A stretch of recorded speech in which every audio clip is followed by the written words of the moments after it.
Alright, assalamu alaikum everyone, and welcome to the Kaspa video update today. So Kaspa is doing an incredible job. It's still a very good opportunity right now. So in yesterday's update, I talked about some few positive signs about the coin itself, and I was looking at Kaspa making this 1 2 3 4 5 elite wave theory, which was pretty amazing. And I told you that we do have this trend line that is being respected at the moment. So anytime you touch the trend line, you moved up, you touch this trend line again, you started moving up, and now you're touching the trend line again, and it could be time we start to fly up again. Now, so far in yesterday's video, I was inclined to the idea on the daily that we are going to be holding this 0.039, and we ended up closing with a spinning top. So if you do look at it like this way, and I zoom in there, the candle, the printed out for Kaspa at the moment is really awesome. Okay, so this candle, perfect candle for the prices to start to push up once again.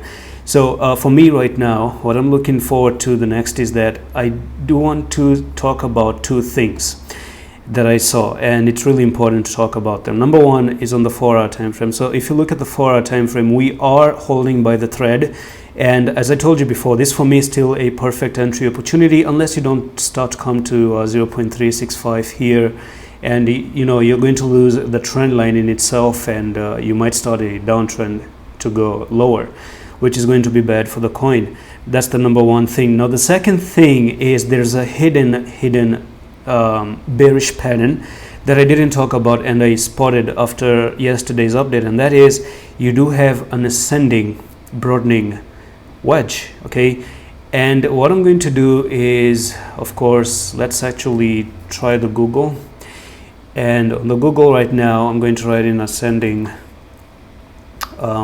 broadening wedge right there. Okay, so I'm just going to show you the results for the ascending broadening wedge, and here you go with the ascending broadening wedge. So this is the ascending broadening wedge at the moment, and of course you're going to see how you do have some higher highs, some higher lows and stuff like that. So this is just how the image really looks like, and as far as I'm concerned with this thing right here is that unfortunately in the Kaspa you do have this thing, and this can offer a 20% move down if you do look at a breakout happening and you go to the downside.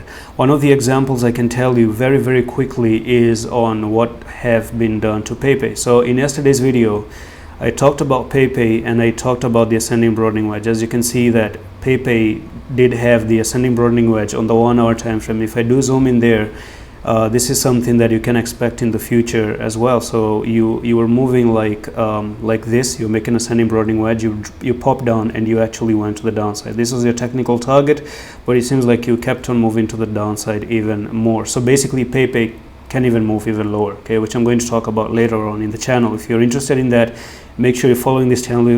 You might not see me again. So going back into Pepe, at least for now, I cannot say that there's anything wrong, because on the daily time frame we do have a bullish pattern, okay, and as far as I'm concerned, the retest looks amazing.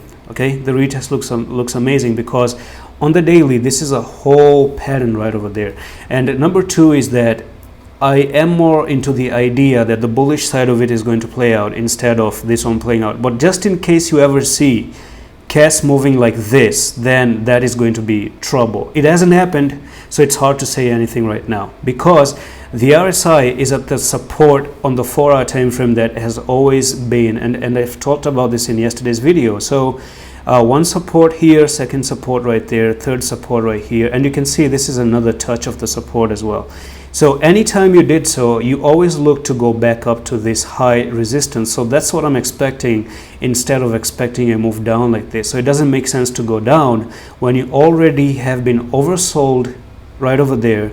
On the 1-hour time frame you have bullish divergence as well. So there's more positives, as I said in yesterday's video, more than negatives. But it only takes one flip of the switch to change the opinion, and that is only when you lose support. So the old saying always goes, lose support, don't support the coin. Hold support, support the coin. And right now you're holding support, so it's okay. And that's it for the Kaspa update. Do like the video as well so that it gets to more people, and I'm going to see you in the next one. Allah Hafiz.